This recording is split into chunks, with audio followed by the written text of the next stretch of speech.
Salut, vous écoutez le podcast Vivre au mieux pour rendre accessibles les clés d'une vie plus épanouie, plus réussie. Aujourd'hui, on a la chance de recevoir Youn Chene, alias Super Blabla. Il est expert en prise de parole et en art oratoire. Je vous invite à l'écouter tout de suite. C'est un plaisir. Merci de m'accueillir, Julien. Et bonjour à la communauté Vivre mieux. Oui, moi aussi, c'est un vrai plaisir de te voir puisque j'avais commencé à te suivre sur les réseaux sociaux, sur TikTok, Instagram, il y a déjà plusieurs mois. J'avais particulièrement apprécié la façon dont tu enseignais l'art oratoire, on va dire, et les conseils en prise de parole. Donc, peut-être pour introduire rapidement, le but du podcast, c'est de rendre accessibles les clés d'une vie plus épanouie, plus réussie. Et dans ce cadre-là, pour moi, la qualité de la communication, notamment qu'on a avec les autres, fait la qualité de notre vie.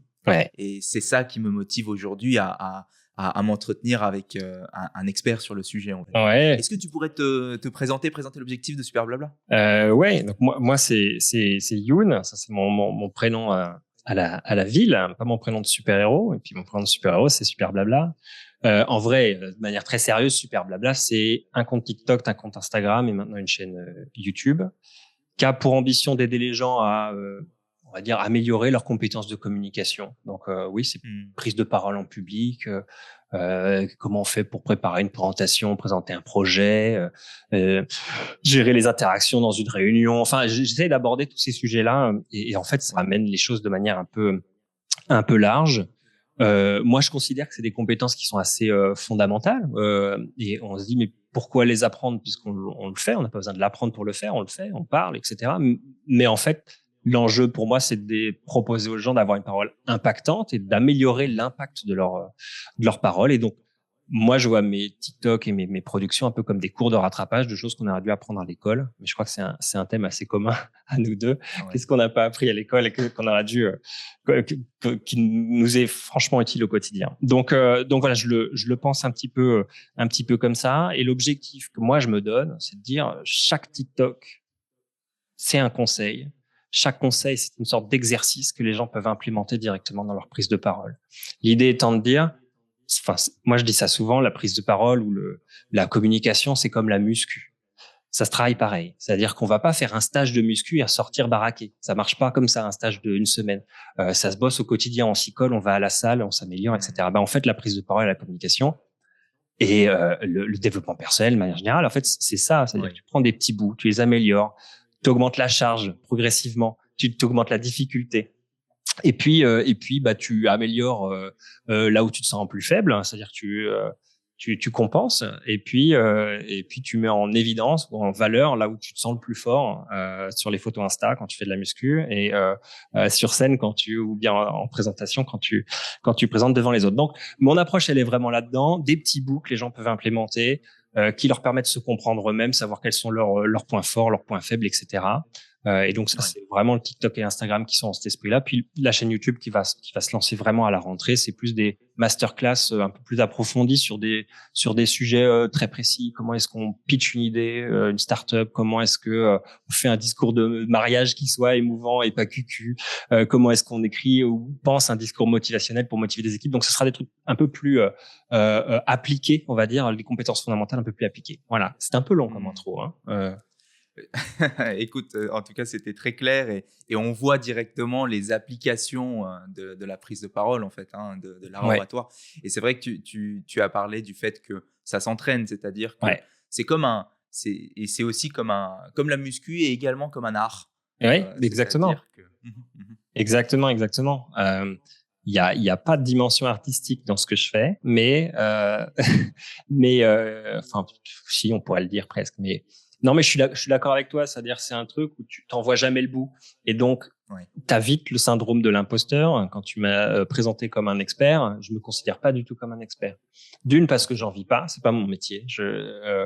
Moi, mon métier, c'est d'être consultant au sein d'un cabinet de conseil. Donc, c'est ça qui me fait mes sous qui rentrent à la fin du mois. C'est pas la prise de parole en public. Mais en fait, la prise de parole en public fait partie intégrante de ce que je fais, parce que mon job, c'est de créer des nouveaux produits, des nouveaux services pour des grandes entreprises. Et ces nouveaux produits, ces nouveaux services, faut les vendre, faut convaincre, faut les construire à plusieurs, etc. Donc, c'est de l'échange permanent. Donc oui, c'est comme un art. Et donc, il y a y a un grand sentiment d'être humble en fait face à ce truc-là, parce qu'un exercice qu'on peut faire quand on commence à se préoccuper de ces choses-là, c'est-à-dire de se filmer pour regarder ce qui va ou ce qui va pas, on peut le faire quand ça fait longtemps qu'on le fait et on aura quand même des enseignements, on aura quand même envie de se foutre des baffes en général, ça se passe comme ça, parce qu'on verra ce qui va pas. Et donc là où ça se rapproche de l'art, c'est qu'on n'a jamais vu le bout. C'est un truc sur lequel on peut toujours travailler, quoi. Voilà. Oui. Et il y a un phénomène que je trouve intéressant dans les arts et dans les disciplines, c'est que plus on pratique, plus on voit se dégager des frames, des structures, et des méta-concepts qu'au départ, quand on débute, on raisonne pas forcément en termes abstraits, mais plutôt vraiment en termes de ce que je dois faire, où est-ce que je mets le pied, qu'est-ce que je dis. Et alors, ces méta-concepts, j'ai l'impression, en tout cas, ce que j'ai lu, c'est que tu as parlé par exemple de 3 piliers qui font une prise de parole réussie, c'est les idées, la structure, l'expression, c'est ça? Ouais. Alors en fait, c'est encore ça, c'est le petit bout du truc, c'est la version simplifiée. En gros, ce que j'essaie de montrer, c'est que une prise de parole, tout ne se joue pas que au moment de l'expression orale. C'est-à-dire que globalement, dans l'imaginaire collectif, on a donc très ancré cette image du beau parleur, parce que les présentateurs télé sont des beaux parleurs, les hommes ou les femmes politiques sont des beaux parleurs, etc. Donc, c'est des gens qui sont très à l'aise dans l'oralité. Et donc, on a tendance à se dire, on peut avoir tendance à se dire, c'est pas pour moi, c'est pour des gens qui parlent très très bien. Alors qu'en fait, dans une prise de parole, il y a énormément d'ingrédients. Moi, j'en ai identifié 6, et c'est 6 ingrédients qui me permettent de travailler avec mes élèves, d'identifier les points forts, les points faibles, etc., etc. Mais en gros, on le simplifie. Il y a le contenu, c'est-à-dire ce que je dis.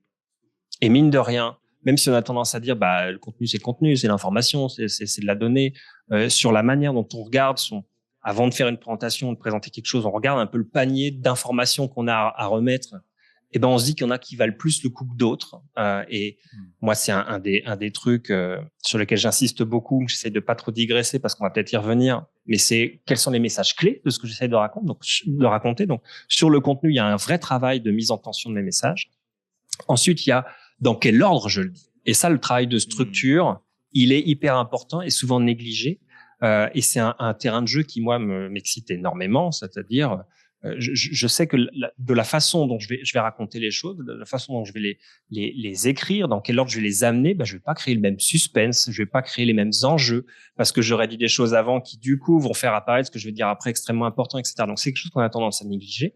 Et puis, il y a évidemment tout le champ de l'expression, le corps, la voix, comment je projette, comment je mets de l'émotion dans ce que je raconte, etc. Donc, j'essaye de simplifier ça avec ces 3 piliers.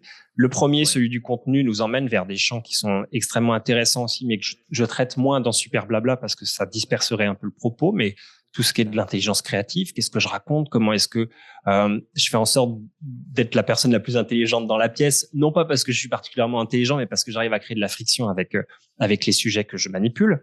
La structure, qui moi m'intéresse parce qu'elle permet à des gens qui sont pas forcément extravertis, mais qui ont plutôt un naturel introverti de s'éclater quand même, parce que c'est de la stratégie, de la structure. Quand je construis mon discours, je vais essayer de structurer la manière dont je vais ramener les choses et dans quel ordre. Et puis il y a l'expression, sur lequel on part tous avec un niveau différent, parce qu'on a tous des acquis, on est tous plus ou moins à l'aise, puis se rajoute par-dessus ça la question du trac et de l'appréhension de parler en public, la fameuse glossophobie qui touche quand même pas mal de gens, et donc qui se résout beaucoup dans ce dernier maillon de l'expression. Et donc, tu parlais tout à l'heure de métaconcept, ça fait partie des outils que moi, je mets en place pour justement décortiquer et que ça devienne pas un truc ésotérique où il y en a qui l'ont, il y en a qui l'ont pas, mais se dire il y en a qui ont ça et puis d'autres qui ont ça. Et si tu bosses un peu ça, compilé avec ce que tu sais déjà faire, ça peut faire un truc qui est épatant. Donc c'est comme ça que je l'aborde. Et tu disais que ces métaconcepts, ils arrivent en travaillant un sujet. Ils arrivent d'autant plus quand on enseigne un sujet. Je sais pas si toi ça t'a fait ça. Mais de me mettre en position de dire ok, je vais expliquer tout ça, des trucs qui t'animent, des lectures, des machins, enfin des trucs qui font partie de toi et qui sont des sortes d'automatismes.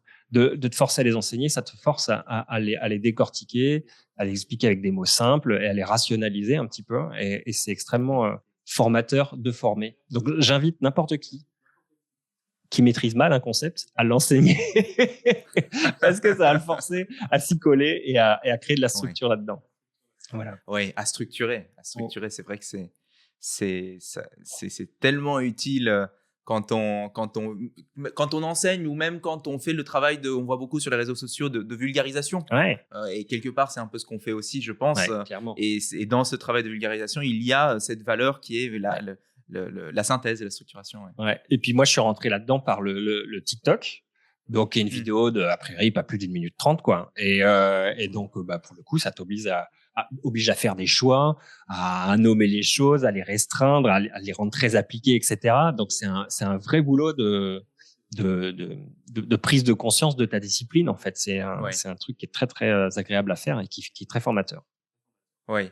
Et un enjeu de faire correspondre ça au code du médium TikTok, c'est-à-dire avec un besoin de susciter l'attention au départ, de maintenir l'intérêt et puis ensuite de récompenser les viewers en toute fin de vidéo avec peut-être la solution ou en tout cas un shot de dopamine, je dirais, et c'est ça qui augmente l'engagement. Dans mon cas, c'est de la mise en abîme parce que je dois m'appliquer à moi-même ce que j'essaye d'enseigner.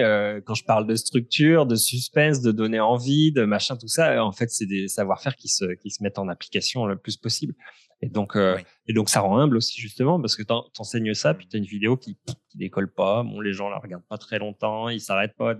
Et du coup, ça te force vachement à te mettre à la place des gens, pour essayer de comprendre, voilà, qu'est-ce qui les préoccupe, qu'est-ce qui les intéresse dans toi, ce qui t'intéresse, parce qu'en tant qu'expert, des fois, tu t'excites sur des choses qui sont pas spécialement excitantes pour le commun des mortels, quoi. Ouais. Oui, ça me parle beaucoup ce que tu dis et c'est aussi parfois réconfortant en tout cas, on ressent aussi de la gratitude quand on voit que justement certaines vidéos fonctionnent bien. Ah ben clairement. Et dans mon cas, c'est des choses très concrètes. Moi, que j'ai eu à la période des examens, par exemple, en juin, des gens qui me disaient ouais, j'ai suivi tous tes conseils. J'ai un oral jeudi prochain et je leur dis viens nous dire ce que ça donne, ça s'est super bien passé, machin. Donc c'est sur les examens, le brevet, le bac par exemple, ça a été des retours très très immédiats et je te disais tout à l'heure que moi j'essayais de voir un peu la pédagogie par le TikTok, c'est-à-dire la pédagogie petite goutte par petite goutte, petit conseil par petit conseil, faire en sorte que ce soit des trucs que les gens puissent implémenter facilement. Ça a l'air de marcher. C'est-à-dire que les retours que j'aime me confortent là-dedans. Donc, c'est hyper agréable et c'est hyper gratifiant. Ouais. Dans une vidéo sur YouTube, tu nous parles de l'importance de l'intelligence émotionnelle. Hein. Ah oui. Parce que tu expliques que l'intelligence émotionnelle, notamment l'empathie, est au cœur, dans le fondement du charisme. Ouais, c'est vrai. Est-ce que tu pourrais nous en parler un peu ? Ouais. En fait, le charisme, ça fait partie de ce que j'appelle moi les portes d'entrée. C'est-à-dire que j'ai une discipline qui a des frontières assez vastes et il y a plein de façons de rentrer dedans. Et je disais à l'instant, des fois, faut un peu aller chercher les gens sur ce qui les préoccupe vraiment, quoi. Et qu'est-ce qui va les intéresser dans ce que j'ai raconté. Je vais pas leur parler de but en blanc de narratologie ou de structure des mythes. Donc faut aller chercher quelque chose. Et donc il y a plusieurs portes d'entrée. Il y a des portes d'entrée liées au trac, à la peur de parler en public. Il y a des portes d'entrée liées à cette idée de développer son style à soi, c'est-à-dire de pas justement se calquer sur le style des beaux parleurs, mais d'avoir son style à toi de prise de parole, y compris si tu es introverti. Et puis il y a la porte d'entrée du charisme, qui est visiblement un sujet qui intéresse les gens parce que c'est un truc assez immédiat qui prend pour le coup tous les atours d'un super pouvoir. Avoir un charisme, être charismatique, ça se rapproche d'être un super héros. Et donc l'avantage de ce truc-là, c'est que c'est un véhicule assez vaste, le charisme. C'est un truc aux frontières floues. Il y a plein de façons de le définir, etc. Et donc, moi, ça me permet de faire passer des messages, de transmettre des choses.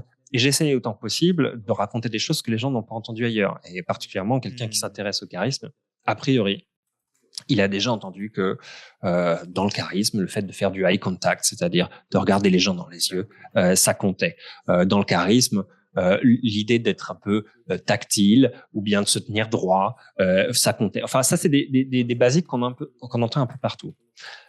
Et pour moi, ces basiques-là, ils sont justes, ils sont très vrais, mais ça représente qu'une partie de ce qui, pour moi, représente le charisme. Je le découpe en gros en deux concepts, le charisme. Mais en fait, mon charisme, ma vision du charisme, elle se rapproche presque plus de la vision du leadership. Pour moi, le charisme, déjà, pourquoi est-ce qu'on veut être charismatique? Le job to be done, l'intérêt de ça, c'est de pouvoir être compris par les gens, de pouvoir expliquer aux gens, faire sentir aux gens vers où tu veux aller et faire en sorte que les gens aient envie de te suivre. L'affinité de ce truc-là, c'est faire en sorte que les gens te suivent, adhèrent à ce que tu racontes. Bon. Et donc, pour moi, il y a deux pieds là-dedans, il y a deux jambes dans le charisme. Il y a une première jambe qu'on connaît plutôt bien dans la littérature ou ce qui est présent sur Internet. C'est ce que je vais appeler, moi, les mécanismes de valuation ou pour asseoir son autorité ou sa position sociale. Donc, tu faisais un live il y a pas très longtemps là-dessus et tu parlais de ça, de quelle position on a dans le groupe social et comment ce truc-là se définit ou se jauge assez rapidement en fait dans la mise en place d'un groupe social.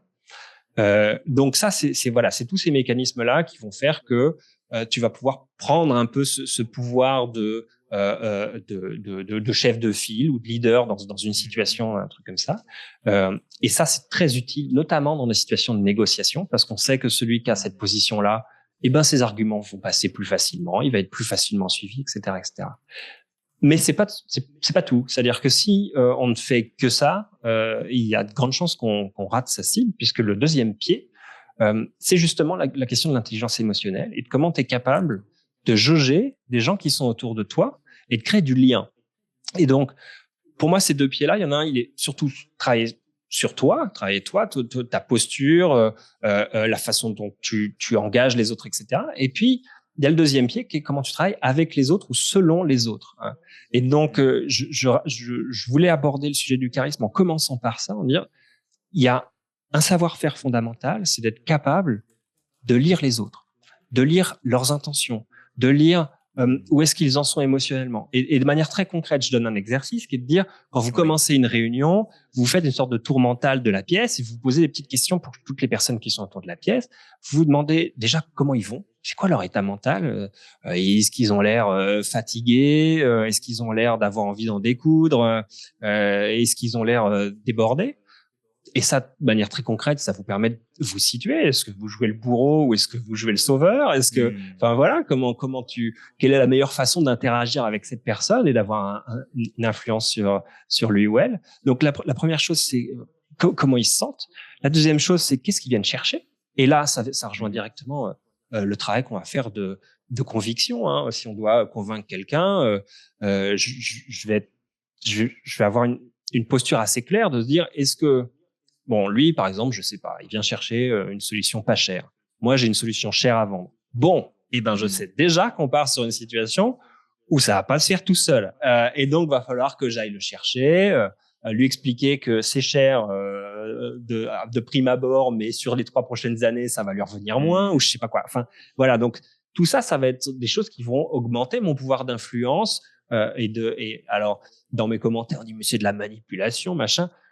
Je ne sais pas si c'est de la manipulation, c'est de la lucidité sur ce qui se passe, sur les gens que tu as en face de toi, sur les dynamiques qui les traversent, et du coup, comment tu t'adaptes et comment tu fais en sorte, tu n'es pas obligé de mentir, mais comment tu fais en sorte de délivrer les bons messages au bon moment aux bonnes personnes. Et puis, le troisième niveau, c'est de te poser, alors, ça n'a pas besoin de se le faire chaque fois que tu rentres dans une pièce, mais notamment quand tu travailles avec une équipe, avec des gens, c'est de te dire, c'est quoi qui les motive, c'est quoi qui les fait se lever le matin, c'est quoi leur driver.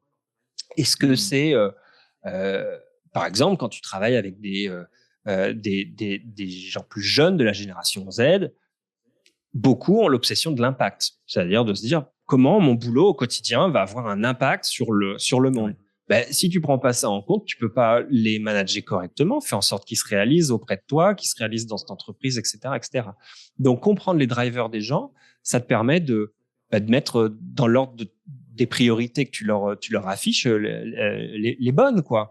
Si quelqu'un qui est passionné, qui pour lui, son modèle de réussite, c'est le fric, c'est-à-dire que c'est le paycheck qu'il va avoir à la fin du mois. Si tu dis, mais écoute, tu vas changer la vie de milliers de personnes, ben, c'est cool, mais lui, il en a rien à péter. Ouais. Et donc, c'est pas comme ça que tu vas créer le lien que tu as envie de créer avec lui, parce que, donc, je considère que ça fait partie de la deuxième jambe du charisme, c'est être capable de créer des liens avec les gens, et d'être au diapason de ce qu'ils sont en train de te raconter ou de simplement de vivre sans le dire.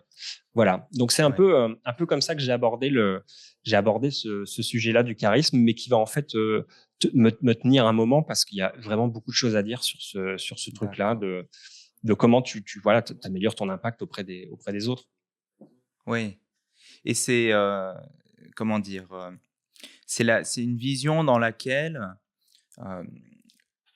on va dire obtenir l'adhésion, mais aussi être au service des autres, comprendre la motivation de l'autre et où se situe cette personne vis-à-vis de ça, c'est-à-dire son état émotionnel, on peut dire. Hein. Ouais. Est-ce que voilà, cette personne est actuellement en frustration ou elle est plutôt calme, détendue. Donc, comprendre où se trouve l'autre nous permet donc d'aller en son sens, mais aussi de lui montrer le chemin que toi, tu as envie de prendre et en quoi te suivre sur ce chemin peut être intéressant pour la personne, le faire mieux. Et donc, c'est vrai que c'est je vois dans ta vision du charisme une forte dimension leadership. Hein. Bah oui, ouais, c'est ça. C'est un peu ce que je disais en ouverture de ce truc-là. C'est évidemment, parce que moi, j'aborde Super Blabla de manière la plus concrète possible. Et quand je dis concrète, c'est-à-dire à appliquer, en fait. Et je tiens assez au statut de dire, je ne suis pas un formateur en prise de parole en public. Je suis un type qui est content de sa situation professionnelle et qui considère qu'il la doit en partie à ses facilités dans la prise de parole. Et donc mon truc, c'est de dire tout le monde devrait pouvoir acquérir ce super pouvoir parce que je suis convaincu que ça a un vrai rôle à jouer dans la réussite entre guillemets des gens. Donc mon point, c'est de dire je suis pas formateur en prise en parole en public, je suis un professionnel. En l'occurrence, moi, je travaille dans l'innovation, mais n'importe qui bosse dans des grandes entreprises ou petites entreprises, peu importe, hein, quand tu es dans le cadre professionnel, je suis un professionnel qui estime que la prise de parole lui a réussi, lui a permis de faire des choses, et ben je vais donner des trucs et astuces de pro concrètes. Et donc j'ai l'impression que c'est un truc qui a peu été préempté sur YouTube ou d'autres endroits, c'est-à-dire que les formateurs de prise de parole, ça c'est des comédiens, donc c'est des gens qui sont experts de l'expression. Donc experts de la voix, experts du corps, experts de l'émotion, machin, tout ça.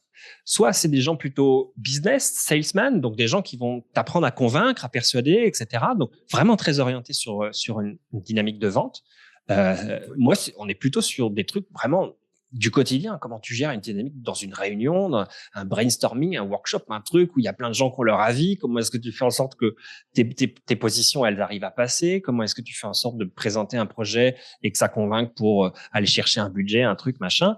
Comment est-ce que tu fais en sorte d'embarquer des collaborateurs? Donc cette vision-là, elle est très concrète. Et donc, du coup, teintée de son équivalent corporate, c'est le leadership. Voilà. Oui, ça fait sens. Et d'ailleurs, le leadership, ça ressemble pour moi beaucoup à la capacité à bien jouer le jeu social, hein, dont on a parlé alors un peu en off, mais qui est selon moi, en fait, ce que je dis, et j'aimerais bien, je suis curieux de voir si ça te parle, c'est que toute interaction de plus d'une personne, hein, donc de deux personnes au plus, on est dans un jeu social. On peut appeler ça un jeu social, et que ce jeu social, il est régi par des règles sociaux, dont celui de savoir réguler, gérer ses propres émotions, gérer la motivation, sa propre motivation, c'est-à-dire ne pas abandonner, avoir envie de continuer à jouer dans le jeu, reconnaître l'objectif du jeu, et d'avoir la compétence pour aller vers cet objectif, et puis de nouer des interactions qui sont mutuellement mutuellement, on va dire, bénéfiques. Ouais. Et je crois que cette notion dont on parlait de comprendre l'émotion de l'autre, l'intention de l'autre, s'inscrit pas mal dans ce dernier cadre. Et pour moi, c'est en tout cas la grille de lecture que j'ai pour ça, permet de dire que si je suis un bon joueur sur ces 4 dimensions, eh bien, je suis probablement un leader. Et écoute, j'adhère complètement à ce que tu racontes. Et c'est une bonne façon de découper le monde. Et elle fait écho à la façon dont moi je découpe un peu les 3 steps de progression dans la prise de parole en public. J'ai l'impression. C'est-à-dire que avant d'en arriver à ce que tu racontes du jeu social, donc d'aller chercher à provoquer une interaction qui soit mutuellement profitable ou mutuellement intéressante, etc. Moi, je considère qu'il y a des étapes avant. La première étape, c'est dans la prise de parole, et ça rejoint ce que tu dis sur ces émotions, c'est de ne pas me saborder moi, de comment je fais en sorte que mes émotions me dépassent pas quand je prends la parole, en l'occurrence, comment je fais en sorte que mes gestes ne parasitent pas mon discours, comment je fais en sorte que ma voix ne me trahisse pas, comment je fais en sorte que ma voix soit capable de me porter, etc. Donc c'est vraiment les fondamentaux, c'est le moi, c'est mon corps, mon outil. La deuxième étape, c'est mon corps, mon outil, plus mon message. Donc, c'est comment est-ce que je vais être capable d'articuler un message, de le choisir, de le porter. Ça rejoint peut-être ce que tu racontes sur quels sont les objectifs que j'ai à atteindre dans la rencontre avec l'autre, qu'est-ce que je veux faire passer, etc. Et puis, la troisième étape, c'est moi, mon corps, mon message, et puis l'autre. Ce qui s'apprête à attendre, ce qu'il attend de ça, ce qui va venir chercher en me venant voir parler, tout ça. Et donc, je trouve que ça se raccorde pas mal, cette histoire. Et donc, comment je vais... et donc, là, on va rentrer dans cette histoire d'intelligence émotionnelle. Pas juste penser me réguler, moi, mes émotions, bien parler, articuler tout le bazar. Pas juste penser à mon message, mais aussi comprendre comment il a été perçu, être capable de lire. Oula, je vois que dans son regard, il pige rien de ce que je suis en train de dire, je vais beaucoup trop vite, ou bien non, il a tout compris, je l'emmerde, il faut que j'avance plus vite. Enfin, tous ces petits trucs-là qui font que, oui, il y a un moment, ton message, il va ou pas passer de manière pertinente, et puis d'aller rencontrer les gens sur ce qui les préoccupe vraiment, et c'est ce qui les anime, ce qui les drive, etc. Et ça, on vient d'en parler. Donc, complètement d'accord avec ta lecture. Eh bien, écoute, je suis content de découvrir ces 3 étapes de progression. Hein. Moi, mon outil, mon message, et puis moi et les autres. En fait, ça permet de pas mettre la charrue avant les bœufs. Quand on bosse avec des gens, quand on fait une sorte de petit diagnostic, de savoir où on en est, en fait. Et en fait, une prise de parole impactante, il n'y a pas besoin d'être arrivé au stade, mon message et les autres, pour que la parole soit impactante. On peut très bien livrer des choses sans avoir conscientisé tout le machin, usine à gaz, etc. On peut très bien délivrer un message propre, clair, dès l'étape 1. Et c'est un peu le but du jeu. C'est juste que plus on avance, plus on creuse, plus on rentre dans de la subtilité, plus on conscientise des choses dans ce travail-là. Youn, est-ce que tu aurais peut-être un autre conseil à donner sur comment est-ce qu'on fait pour réussir? C'est quoi le cœur du sujet? C'est quoi? C'est la prise de parole ou l'art oratoire? Comment réussir, on va dire, avoir un message qui est impactant? Oui, j'ai des autres conseils. Attends, j'ai pris des notes. Alors je vais essayer de pas te dire des bêtises. On peut une prise de parole, on va dire, parce que c'est le cas classique. On m'a demandé de présenter tel truc, ou bien je dois me présenter moi dans une réunion, je dois présenter un projet, un truc. Il y a 3 temps, il y a l'avant, le pendant et l'après, quoi. L'avant, il y a des choses à faire pour que ça se passe mieux pendant et après. Dans l'avant, ça se prépare. Et notamment, on se pose cette fameuse question de se dire, qu'est-ce que j'essaye de leur dire? J'ai plein d'informations à leur expliquer, à leur transmettre. Mais c'est quoi? Dans 1 semaine, dans 2 semaines, dans 3 semaines, quand ils vont croiser quelqu'un dans l'ascenseur, qui va leur dire, ah, c'était bien la présentation de machin, et en gros, ça disait quoi? Et c'est quoi la phrase que je veux qu'ils soient capables de sortir? Parce qu'il n'y en aura qu'une de phrase. Le taux de perte d'informations, il est phénoménal, et c'est de pire en pire parce qu'on a de plus en plus des informations. Donc, ce premier travail d'introspection, de se dire, c'est quoi que j'ai envie qu'ils retiennent? C'est quoi l'action que j'ai envie qu'ils fassent une fois qu'ils seront sortis de mon truc? Et pourquoi est-ce ils auront envie de faire cette action? Voilà. Donc, c'est ce petit travail de réflexion, de prise de recul par rapport à son contenu et à ce qu'on va délivrer, qui est important. Donc ça, c'est avant. Et puis, juste avant, l'échauffement. Ça, c'est un truc qui est assez négligé parce qu'on se dit, oui, c'est un truc de comédien, ça, ou, tu sais, quand on voit des images de comédiens, ils sont dans les coulisses, ils font des petits échauffements. Et en fait, c'est hyper important de se créer son rituel. Moi, c'est comme ça que je l'appelle. C'est-à-dire, c'est un petit truc qu'on va pouvoir faire avant de monter sur scène, avant de rentrer en jeu, et qui va avoir deux vertus. D'une, nous échauffer réellement, c'est-à-dire d'échauffer le corps, d'échauffer la voix.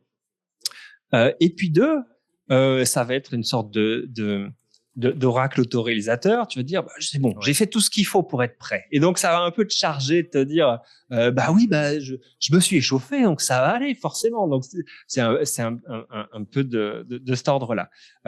Et donc, moi, l'échauffement que je conseille aux gens, c'est un échauffement pour se sentir bien dans son corps.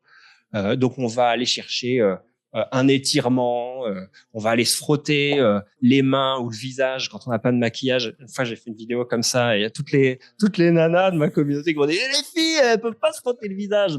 Oui, non, alors on se frotte très fort les mains. Le jeu, c'est de créer une friction, c'est de te détendre en bâillant, en attirant, puis de recréer de l'énergie et de recréer une friction. Et rien que ça, avant de rentrer en scène, ça peut être des tout petits gestes, des petites choses qu'on se fait dans son coin ou aux toilettes ou machin. Rien que ça fait du bien. Échauffer sa voix, échauffer son articulation, c'est une bonne chose aussi parce que on est un peu plus délié. Donc ça, c'est l'avant. C'est travailler son message, s'échauffer. Sur le pendant, qu'est-ce que je m'étais noté, que je voulais vous raconter? Sur le pendant, il y a le côté de travailler des vrais silences, quoi. Et essayer d'aller chercher l'attention des gens avec des vraies pauses et des vrais breaks et d'utiliser ces breaks dans son discours. Alors, on va commencer par le premier, c'est-à-dire le moment où tu arrives, où tu t'apprêtes à parler, ne pas rusher et débiter ce que tu as à dire, mais prendre 3 secondes, 5 secondes, grand max, pour faire le tour de la pièce, regarder les gens, essayer de les connecter, essayer de les capter. Moi, j'utilise souvent la métaphore des ballons. Il faut imaginer que c'est comme des ballons à l'hélium qui sont un peu partout dans la pièce. Et puis, on va aller récupérer un peu les fils juste avant de parler. Il faut qu'on ait les fils en main pour pouvoir redire son truc, sinon ça va partir. Donc, il y a un peu ce premier moment de pause où tu vas te poser. Alors, toi, de l'intérieur, tu as l'impression que ça dure une éternité, c'est atroce, t'es là, ils me regardent tous, machin, truc. Alors qu'en fait, de l'extérieur, 3 secondes, 5 secondes, c'est vraiment rien. Et donc, se poser au début, faire des pauses régulièrement et puis se le noter en fait sur sa petite fiche quand est-ce que tu dois faire des pauses. Et ça, c'est un peu le troisième conseil, c'est s'auto-évaluer, s'auto-parler, s'auto-mettre en scène finalement. D'avoir cette espèce de regard sur... donc, je parlais tout à l'heure de l'exercice de s'auto-filmer, ça aide énormément, c'est très douloureux, mais de se donner soi-même des instructions. C'est de se dire avant de commencer, ce coup-ci, je fais des vraies pauses, puis je me l'écris. Fais des pauses connard, même s'il faut que tu te le mets sur ta feuille, tu t'auto-insultes. Non, mais tu te provoques pour pouvoir y penser, sinon tu fonces. Non, mais des trucs comme ça. Donc, faire des vraies pauses. Et le dernier, je vais finir là-dessus, c'est le décollage, l'atterrissage. Pas besoin d'écrire ton discours, sauf si c'est une vidéo ultra scriptée, machin, mais si tu dois travailler un truc, travaille le décollage, travaille l'atterrissage, travaille le tout début, l'intro. Donc, ce qui va suivre juste après cette prise de contact avec ton audience silencieuse, c'est quoi les premières phrases que tu vas lancer? Puis comment tu vas atterrir? Comment tu vas atterrir, c'est-à-dire comment tu vas faire redescendre ton discours et fermer pour que les gens sentent que c'est la fin. On parlait tout à l'heure de charisme. Il y a un truc qui est souvent négligé, c'est comment tu arrives à créer une synchronicité avec ton public. Ça, pour moi, c'est un comportement hyper charismatique. C'est-à-dire que les gens applaudissent quand il faut applaudir, et ils disent ha ha quand il faut rigoler. C'est tout ce truc-là. Et ça se travaille un petit peu, quoi. Ça se fait pas naturellement. Et ça se fait notamment en se disant un petit peu avant la fin, là, il faut que je donne un indice que je vais finir. Ça peut être en le disant explicitement. Bon, je vais finir par cet argument-là. Ou ça peut être juste en commençant à baisser la voix et à atterrir ton truc sur une fin de discours. Et donc ça, réussir à provoquer ça, c'est hyper payant. C'est hyper payant parce que les gens ont l'impression d'être connectés avec toi, parce que quand tu finis, ils s'attendent à ce que tu es fini et ils sont contents que tu es fini parce que tu leur as lâché le dernier truc qu'il fallait à la fin. Donc travailler les décollages et les atterrissages. Youn, c'est l'épisode de podcast le plus rentable. Ah, parce que faut que vous veniez voir mes vidéos parce qu'il y a d'autres trucs quand même. Je suis en train de tout vous dire là. Je vois que c'est une pratique que tu as beaucoup travaillé, probablement dans le cadre du théâtre, peut-être, non? Ouais, mais j'ai eu du pot parce que j'ai fait du théâtre alors que je suis à la base introverti, mais en fait je sais pas pourquoi ça me faisait envie quand même, raconter des histoires, machin, tout ça, ça m'a fait envie. Je me suis engouffré là-dedans et j'ai trouvé du plaisir. Donc le fameuse dynamique, on teste un truc, on a du reward, et ben ça a continué le machin. Et donc oui, j'ai depuis mon adolescence toujours tenu une pratique théâtrale, on va dire amateur, à côté, qui a flirté avec la pratique pro, mais qui du coup sur tout ce qui est justement du champ de l'expression, te blinde complètement. Côté track et appréhension, idem, parce que en gros c'est des mécanismes où il s'agit d'apprendre à ton cerveau que tu vas pas mourir en parlant devant des gens. Donc plus tu le fais, plus le cerveau se dit il y a statistiquement très peu de chances que ça arrive, puisque les fois d'avant c'est pas arrivé. Donc le fait de faire du théâtre, ça te pousse dessus. Et en plus de ça, ces dernières années, j'ai fait énormément d'improvisation, de théâtre d'improvisation, qui est une pratique un peu, c'est le côté sport extrême du théâtre, quoi. C'est-à-dire que tu te jettes, tu sais pas ce que tu vas jouer, t'as pas de texte, t'as un thème, et puis tu vas un peu à la cow-boy, mais du coup, ça demande de travailler des compétences très fondamentales qui rejoignent ce qu'on avait dit, c'est-à-dire de l'écoute. C'est-à-dire, tu peux pas, quand tu improvises avec d'autres personnes, tu peux pas faire ton truc sans écouter ce qu'ils sont en train de dire, parce qu'il faut être capable de rebondir, de prendre, de jouer avec l'écoute, l'imagination, et puis des compétences fondamentales d'être capable de te regarder toi-même pendant que tu es dans l'action. Et ça, c'est un truc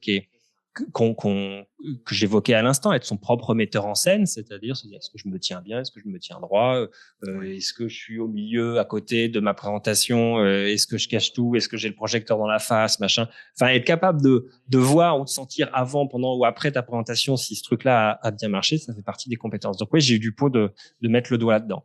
Mais encore une fois, je considère qu'il n'y a pas besoin d'avoir fait du théâtre pour être convaincant et avoir une parole impactante. Oui, je comprends. Faut pas croire ça. Ouais. Et d'ailleurs, sur les conseils que tu as donnés, je rebondis sur l'un d'entre eux qui était travailler les silences, se poser. Et c'est vrai qu'un conseil qu'on m'avait donné, c'était si tu es en train de te déplacer pendant ta prise de parole en public, eh bien, attends de poser tes pieds, d'être grounded. Ancré dans le sol. Voilà. Ancré dans le sol, oui. Oui, c'est très vrai. Après, on gagnerait. J'aurais dû faire un 3e master en neurosciences, ça aurait été très marrant. Non, mais on gagnerait à avoir un peu tout le background scientifique de tout ça. Mais oui, globalement, le cerveau. Moi, je dis souvent, la parole, c'est un art linéaire. C'est-à-dire que le cerveau ne peut emmagasiner qu'une chose à la fois. Ta prise de parole, c'est comme un collier. Il va pas prendre toutes les perles d'un coup. Il va prendre une par une. Il y a pas le choix. Parce que ton oreille est comme ça, machin, tout ça. Et donc, du coup, quand il se passe 2 choses à la fois, le cerveau, il bug, et donc il y a moins de bande passante, en fait. Et donc, quand on dit 2 choses, c'est ce que tu dis et ce que tu fais. Et donc, oui, très clairement, quand je disais tout à l'heure qu'en début de présentation, il faut prendre un petit silence pour aller capter les gens, mais ce silence, il faut aussi le prendre pour s'ancrer dans le sol ou sur sa chaise, sentir vraiment là. Toi, ça va te faire du bien parce que quand on est stressé, en général, on monte dans le cerveau, c'est-à-dire qu'on est tout dans la tête et plus dans le corps, on sait plus ce qu'on fait, machin, tout ça. Donc, s'ancrer, reprendre possession un peu de son corps. Et puis oui, au quotidien, enfin, dans ta prise de parole, tu parles, tu marches, tu repars, tu t'arrêtes et tu repars.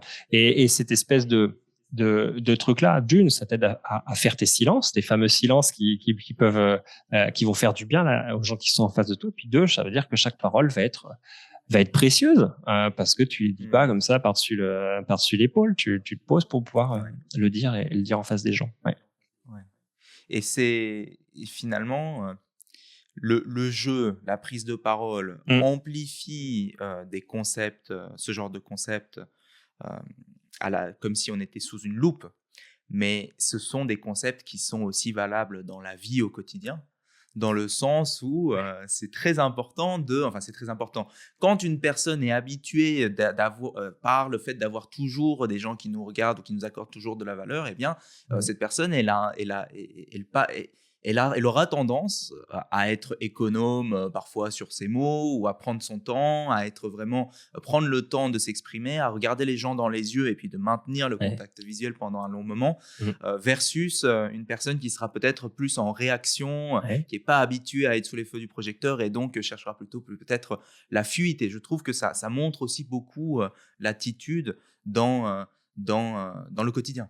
C'est juste ce que tu dis. C'est juste. Et puis, quand je disais tout à l'heure que le niveau 1, c'est de pas se saborder, c'est parce que tout ça, ça fait partie du langage corporel et ça se voit. Et donc, quand on essaye d'aller imposer, au moins sur une situation, une position sociale élevée, c'est-à-dire d'un peu se poser, quoi, comme celui qui va prendre les décisions ou qui va structurer quelque chose, etc. Et que, en fait, on rush, on regarde pas les gens, on est embrouillé. En fait, on émet ce que tu es en train de dire, c'est-à-dire des signes de quelqu'un qui n'est pas habitué à être écouté, etc., etc. Mais la magie de tout ça, c'est qu'on peut tout feindre. C'est-à-dire que ce que je disais tout à l'heure, d'être son propre metteur en scène, de s'engueuler soi-même, de se dire fais des pauses, connard, machin, tout ça. En fait, c'est quelque chose qu'on peut faire et il n'y a pas besoin de se sentir sûr de soi pour agir comme si tu étais sûr de soi et être perçu comme si tu étais sûr de soi. Et c'est un peu le truc magique, c'est qu'en plus, ça marche à l'inverse. C'est-à-dire que, ça c'est prouvé scientifiquement, quelqu'un qui prend une posture ouverte, ce qu'on appelle une power pose, non seulement va envoyer un signe, un symbole de personne qui est à l'aise, qui est là, qui est tranquille, mais en plus, le corps va produire les hormones qu'il faut pour être plus étendu, plus sûr de soi. Et donc, c'est une espèce on a tendance à croire que le cerveau commande au corps, et donc c'est une sorte de voix unique, c'est-à-dire j'ai peur, j'ai une situation de peur, ou je suis heureux, j'ai une situation j'ai une posture de bien-être. Et en fait, l'inverse est aussi vrai, c'est-à-dire si je suis malheureux mais que je prends une posture de joie, ça va produire les endorphines qu'il faut pour que ça remonte au cerveau et que mon cerveau se dise ouais, je suis joyeux, finalement ça va. Et donc c'est ça mon point, de se dire que c'est pas une fatalité, c'est que oui, tout fait signe, c'est-à-dire mon corps, mon langage corporel, il fait signe et il est interprété.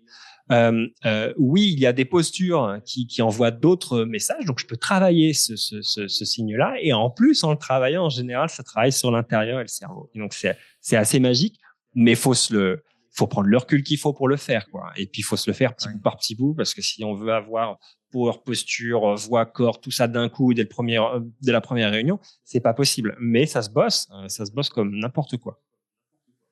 C'est magique ce que j'entends, ce que tu dis. On dirait presque une thérapie par l'action, on va dire. Ah ouais. Oui, exactement. Je suis pas thérapeute, mais en revanche, il y a des astuces, quoi. N'importe quel comédien qui a le trac avant d'entrer sur scène, il faut qu'il se le dépasse. Puis c'est pas dans 5 ans quand on aura su d'où il vient ce stress. C'est maintenant. On va trouver une astuce, on va tromper notre corps, on va trouver un hack qui va faire que ça va aller mieux. Et puis pour le reste, on verra et on fera le vrai travail. Mais oui, c'est un peu des astuces tout de suite maintenant, quoi. Ouais, c'est super. Merci.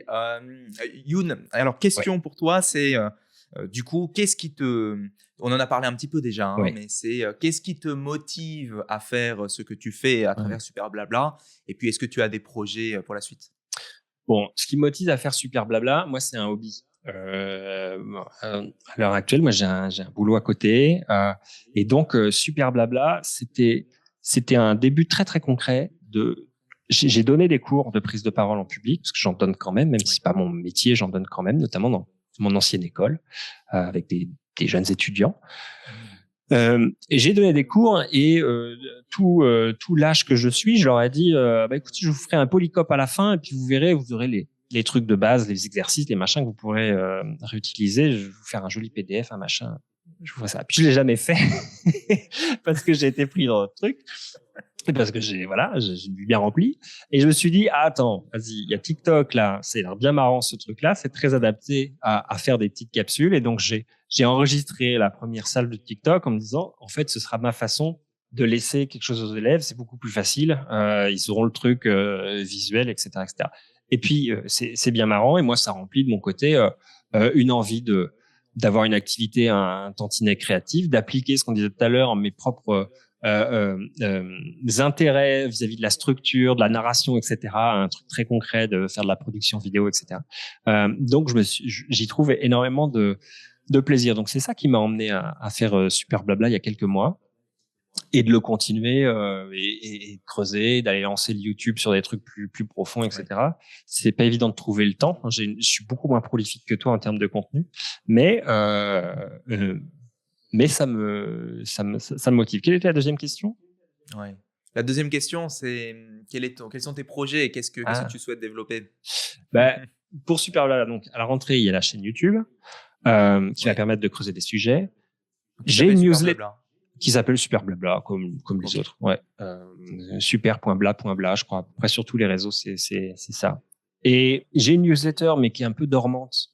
C'est-à-dire que j'ai des gens super enthousiastes qui se sont inquiets dessus, mais qui n'ont jamais reçu de mail jusqu'à présent. Et donc ça va être lancé à la rentrée.